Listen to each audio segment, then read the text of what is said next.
Hi folks, Navy Dowdy here, coming to you from the great Midwest in the Chicago area. Summer is a popular time for people planning a move to put their homes on the market.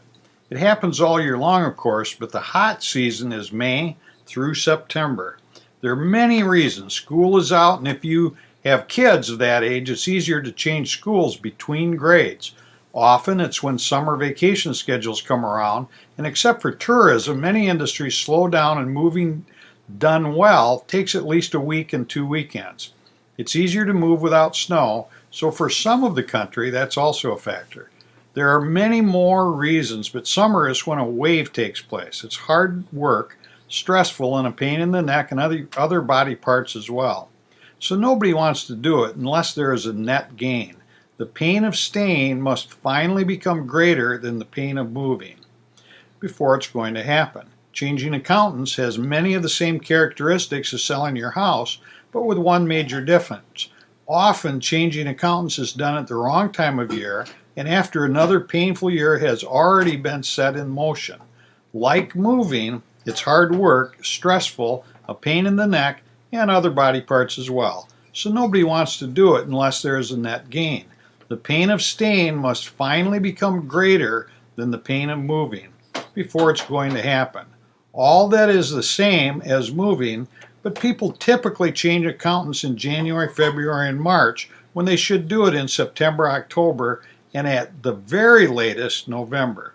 People start thinking about changing accountants most often during tax season.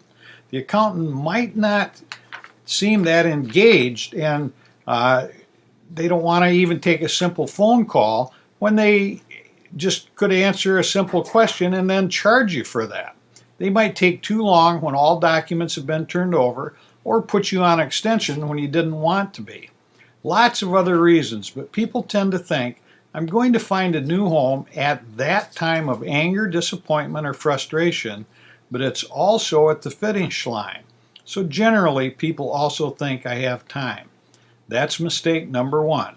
The second mistake is not identifying the correct course of action and considering the timeline that a good accountant keeps.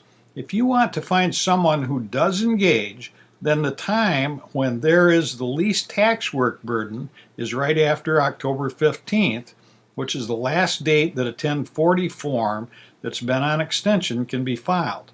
They need time to review a few years' tax returns and perhaps the P&Ls that made them if it's a business return. Then, if there are problems, they also need time to look at the source documents that made the books.